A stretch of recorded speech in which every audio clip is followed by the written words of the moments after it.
I met her at my grandmother's birthday party. I was just a kid, barely out of high school, with little interest in the adult conversations happening around me. But when I saw her, everything changed. She was sitting in the corner, smiling at something my grandmother had just said, her eyes sparkling. I had heard stories about her from my grandmother, but seeing her in person was different. She was mesmerizing. Her name was Clara. She was 30 years older than me, but the way she carried herself made her seem timeless. That night we exchanged pleasantries. I never expected that something as innocent as that conversation would start everything. Over the next few weeks, I began visiting my grandmother more often. But it wasn't just to see her, it was to see Clara. I told myself it was harmless, that we were just talking. But every time she smiled at me, something stirred inside me. It wasn't just a fleeting attraction. It was something deeper, something I couldn't explain. One evening, I stayed behind to help my grandmother with some cleaning after a family dinner. Clara was there too, and we started talking. The conversation shifted from light-hearted topics to more personal ones. Her laughter filled the room, and I felt something change inside me. Clara and I started meeting outside my grandmother's house. At first, it was just coffee at a quiet cafe, but it escalated. I began to seek her out more, and she welcomed it. There was no denying the chemistry between us. I didn't want to admit it, but I was falling for her. We told ourselves it was harmless. She was my grandmother's best friend, for God's sake. We were just two people finding comfort in one another. But then, one evening when I kissed her goodnight, I knew there was no turning back. I felt the weight of her age, the years between us. But I also felt the pull. It was wrong. I knew that. But I couldn't stop, and neither could she. As our secret grew, so did the fear. What if someone found out? My grandmother would never understand. Clara would lose her best friend, and I would lose my family. But I couldn't stop seeing her. The more I told myself I should end it, the more I was drawn to her. It wasn't just physical, it was emotional, mental. She knew things about me that no one else did. I felt like I could be myself with her, in a way I never had before. We started sneaking around, meeting in places where no one could find us.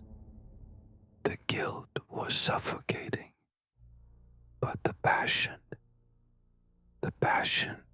was intoxicating. There was a night I'll never forget. Clara and I were in her apartment, just the two of us. We had just finished dinner and the air was thick with tension. I thought I could hear my heart pounding in my chest. And then she looked at me, her eyes dark, almost as if she were questioning herself.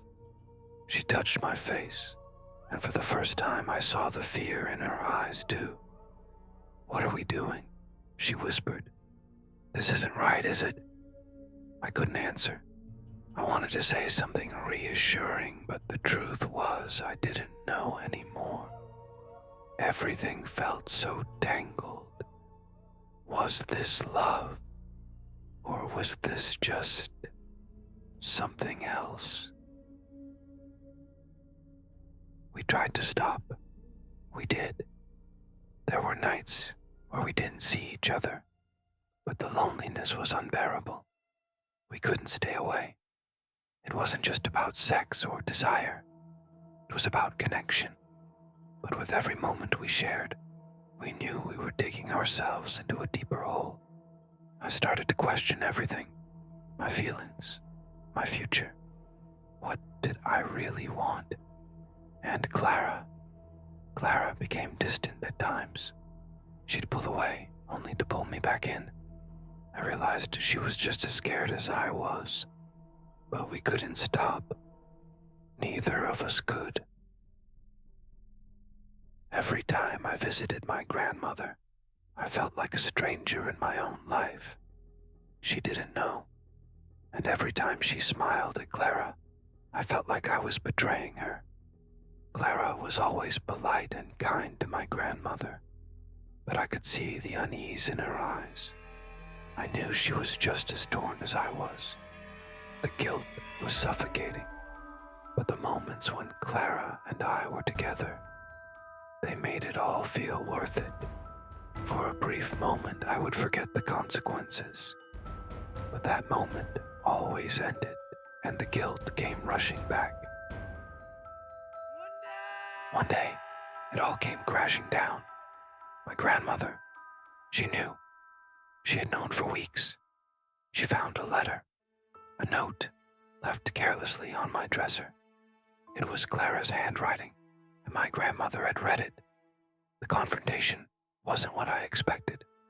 My grandmother didn't scream or cry. She simply stared at me with disappointment in her eyes. "How could you do this to me?" she asked softly. I wanted to tell her everything, to explain how it had happened, how I hadn't planned for this to happen, but I couldn't find the words. The aftermath was like a slow, agonizing burn. My grandmother and Clara didn't speak for weeks. Clara tried to reach out, but I couldn't bring myself to answer. The shame of what we had done was too much, and slowly the tension between us grew. The love I once thought was strong enough to overcome anything crumbled under the weight of the truth. I stopped seeing her. I tried to forget her, but she was still there, lingering in the corners of my mind, the memory of her smile, her touch. But it was over. I had ruined everything. My family, my connection with my grandmother, and the only relationship that truly meant something to me. I had lost her. Years have passed, but I haven't forgotten Clara, and every time I see my grandmother, I feel that old ache in my chest. I'll never know if it was love or something else entirely. What we had was forbidden, something we couldn't keep hidden forever. But in the end, it was a lesson in betrayal, loss, and regret.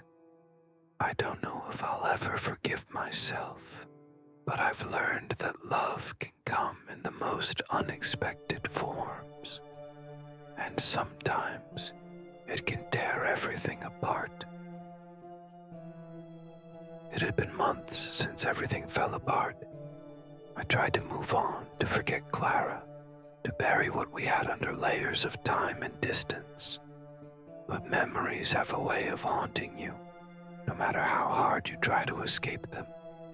It started when I received a letter, handwritten, no return address. I knew who it was from before I even opened it. Clara. The letter was simple, filled with regret. She apologized for everything that had happened. She apologized for pulling me into the storm of confusion and guilt. But most of all, she asked for one last chance. She wrote that she had changed, that she was no longer the woman who'd risked everything for something fleeting. I didn't know how to feel. Part of me wanted to burn the letter, to move on once and for all. But another part of me, the part I'd buried deep inside, longed to see her again. The temptation was too strong. I was pulled back in, like a moth to a flame.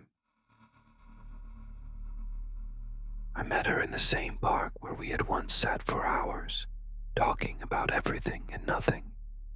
It felt like a lifetime ago, but the moment I saw her, I knew I hadn't changed.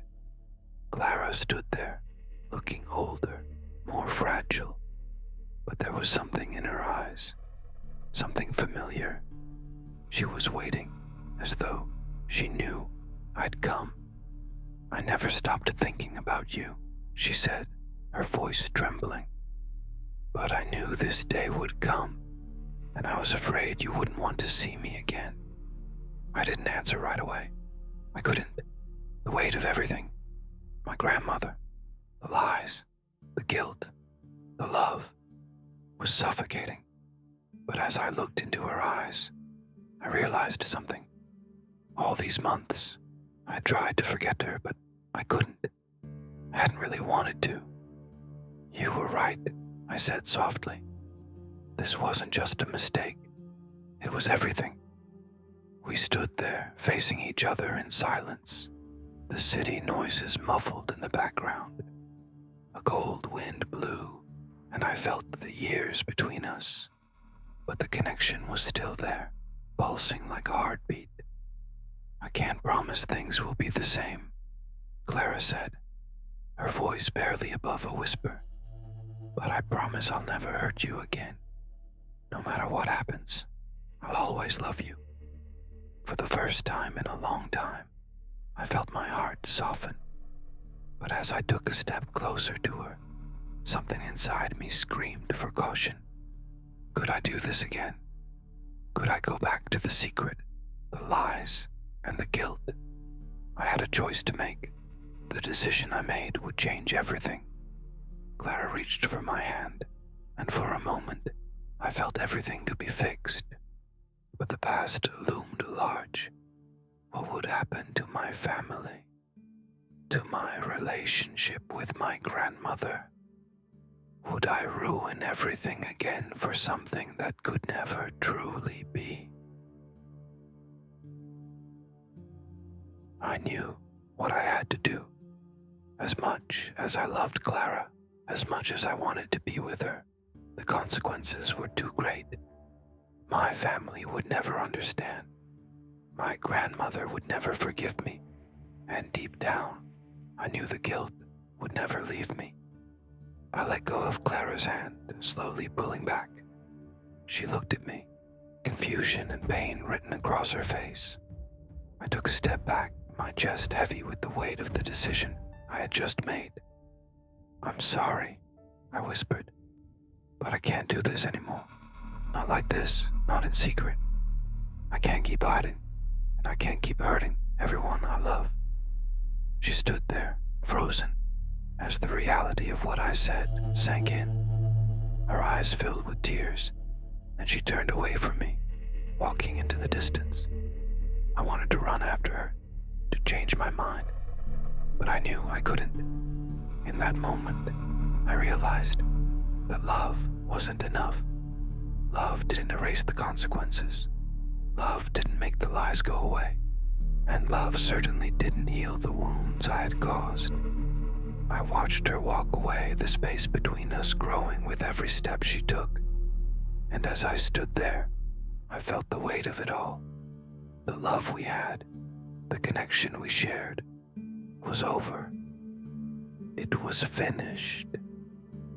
And I would never forget her. But I knew I had to let her go.